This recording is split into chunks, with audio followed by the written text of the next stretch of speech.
औरंगजेबाच्या तख्ताला सुद्धा आव्हान दिलं हिंदवी स्वराज्याने छत्रपती शिवाजी महाराज आपल्या सर्वांचा दैवत.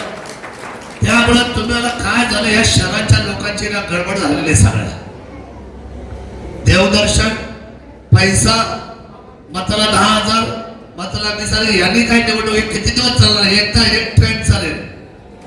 हा ट्रेंड एकदा होईल पुढे इथून पुढे तुम्हाला चांगले माणसं शोधावे लागतील. चांगल्या माणसाशिवाय समाज घडत नाही. चांगल्या माणसाशिवाय या देशाचं भविष्य उभं राहणार नाही.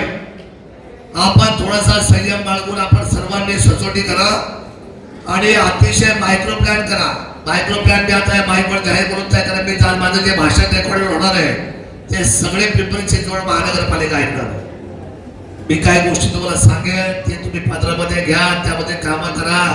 नुसतं इथं सांगायचं आम्ही तुमच्या बरोबर आहे, रोज घरी आपली कामं धंदे करायचे, थोडा वेळ द्यायचा नाही, अशी संतोषराव निवडणूक निघणार नाही. वकील साहेब, निवडणुकीला प्रामाणिकपणे वेळ द्या आणि प्रत्येकाने काय गोष्टी सांगत तेवढ्या आपल्या हातामध्ये घ्या.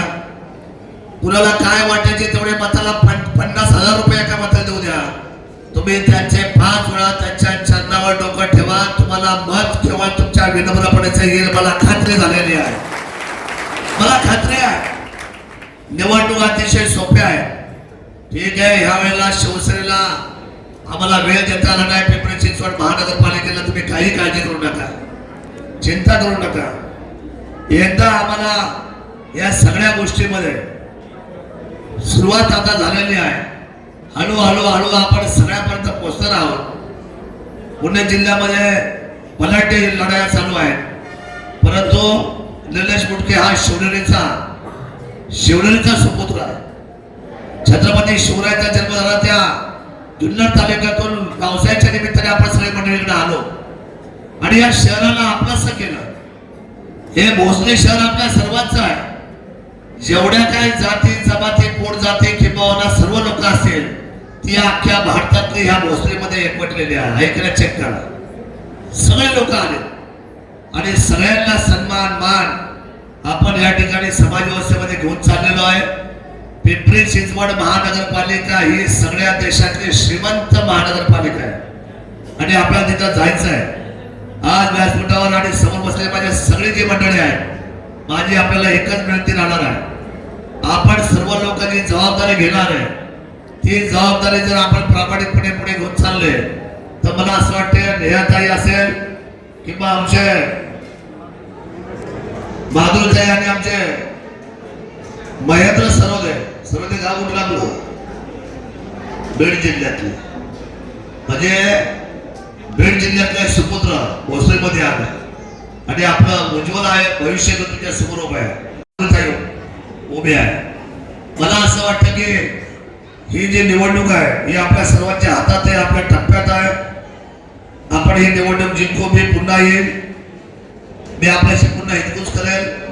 एक प्रचंड मोठी सभा लावेल. मी स्वतः काही विभागामध्ये फिरणार आहे, वस्त्याला फिरणार आहे, सगळ्यांच्या अडचणी समजून घेणार आहे आणि मी आपल्याला सांगतो की ह्या वेळेला अनेक वर्षानंतर मुख्य परिवार प्रयत्न करत आहे. त्यांना यश देणं ही आपल्या सर्वांची जबाबदारी आहे आणि या प्रभागामध्ये जी कामं आहे त्या प्रभागामध्ये लोकांशी मी बोलून त्याच्या अडीअडचणी समजून घेईल. शेवटी नगरसेवक कशाला पाहिजे असतो? नगरसेवक स्थानिक असलेल्या अडचणी आणि त्या सगळ्या अडचणी आपण आपल्या डायरीवर लिहून घेऊन त्यांना विश्वास द्यावा लागेल की या सगळ्या अडचणी मी तुमच्या निवडून आल्यानंतर 5 वर्षामध्ये यातली एकही अडचण मी तुमची बाकी ठेवणार नाही. आणि मला खात्री आहे हे दोन्ही उमेदवार विजय झाल्यानंतर मी हमी घेतो आपल्या मतदारसंघाची या प्रभागाची, तुमचं एकही काम मी बाकी ठेवणार नाही. या शब्द मात्र आमदार म्हणून बरं माझ्या शब्दाला फार वजन आहे महाराष्ट्रामध्ये, बिलकुल वजन आहे. मी आपल्याला सांगतो एवढे आमदार निवडून आले 288. कुणाला हेलिकॉप्टर घ्यायला आलं का? सुनीलजी बोला पटपट आलं सगळं तुम्हाला पाय माग घ्या. हेलिकॉप्टर कुणाला मला का आलं? त्याचं कारण असं आहे की ही कुठलीही मनामध्ये इलेक्शन कुठल्याही पक्षाच्या डोक्यात नसताना विजय झालाय तो शिवभूमीचा भगवा ध्वज आहे, तो केला आहे सर्वसामान्य जनतेने. सर्वसामान्य जनतेने हा विजय मिळवलेला आहे आणि तुमचा सुद्धा विजय ही सर्वसामान्य जनताच मिळवणार आहे. आपण निवडणुकीवर फोकस करा. निवडणूक ही कधीही मैदानामध्ये सोपी असते, फक्त त्याचं प्लॅनिंग व्यवस्थित जर तुम्ही केलं तर मला असं वाटतं की निवडणुकीमध्ये आपल्याला अडचण येणार नाही. मला खात्री झालेली आहे. आज जरी मला वेळ कमी मिळाला असेल आपल्याला संवाद करायला, पण इथून खाली आल्यानंतर मी सगळ्यांशी आपल्याशी हिंदूच करणार आहे. 15 मिनिटं आपल्याशी बोलणार आहे, आपल्याला सगळ्यांना समजून घेणार आहे. आणि या दोन्ही उमेदवारांना मी सांगतो, काही जरी झालं तर हा धनुष्यबाण आहे. या धनुष्यबाणाला आम्ही पाहिजे आहोत. हा प्रभू रामचंद्राचा धनुष्यबाण आहे. हा छत्रपती शिवरायांच्या हिंदवी स्वराज्याचा धनुष्यबाण आहे. या उमेदवारांना मी वाऱ्यावर सोडणार नाही असा विश्वास तुम्हाला मी या ठिकाणी द्यायला आलेलो आहे. वाऱ्यावर सोडलं जाणार नाही, भक्कम पाठराखण केली जाईल आणि जबाबदारीने काम केलं जाईल. आपण सर्वांनी ही निवडणूक अतिशय जबाबदारीने उंचीवर घ्या, हलक्यात घेऊ नका. सगळ्यांना आपल्या समोर स्पर्धक ठेवत असताना खेळाडूंची ही निवडणूक आपल्याला लढवायची आहे आणि ही निवडणूक आपल्याला जिंकायची सुद्धा आहे.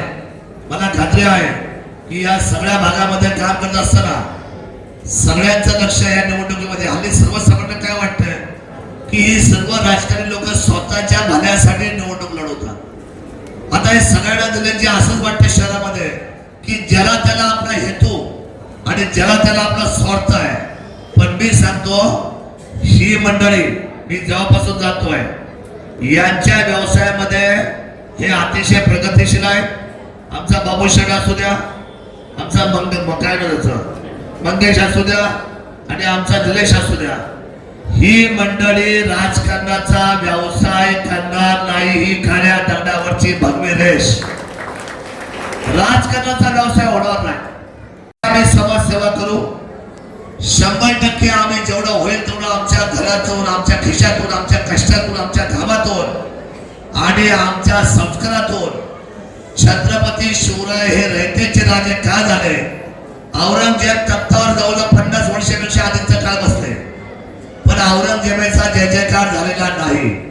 पण छत्रपती शिवाजी महाराज अवघे 49 वर्ष जगले, पण या भूमंडळावर एकच राजा झाला की ज्यांचं नाव घेतलं तरी या हृदयापासून शब्द निघतो, छत्रपती शिवाजी महाराज की. हा जय त्यागाचा आहे. आमचे दोन्ही उमेदवार आणि आमचं कुटुंब, आमची लावलेली भराला माती छत्रपती शिवरायांची असलेली ती माती त्याग करेल आणि इतिहास घडवेल. या भोसरीमध्ये आपल्या सर्वांच्या साक्षीने, आपल्या सगळ्यांच्या सोबतीने आपली निवडणूकच फार वेगळी आहे मित्रांनो. आपली निवडणूक ना पैशात मोजू शकत, ना आपल्या निवडणुकीला ना भय ना भीती. आपली निवडणूक ही स्वाभिमानाची आहे आणि हे हिंदवी स्वराज्याचं धनुष्यबाण सर्व मतदारांच्या खात्यावर आहे. आपण सर्वांनी ह्या मतदारसंघामध्ये उजवी द्या. मी आपल्या सर्वांच्या भेटीला पुन्हा येईलच, परंतु आपल्याला ही निवडणूक प्रत्येक घरातल्या माणसाला मनावर घेऊन लढवावी लागेल. मित्रमंडळी असतील, नातेवाईक असतील, जवळचे सहकारी असतील, किंबहुना बदल याच्यासाठी पाहिजे. सगळ्या सत्ता एक हाती गेल्या तर त्या सत्तेतली माणसं कानाने बहिरे होतात, ते ऐकत नाही कुणाच. सत्तेला विरोधाला पाहिजेच, किंबहुना सत्तेला ही आव्हानं पाहिजेच.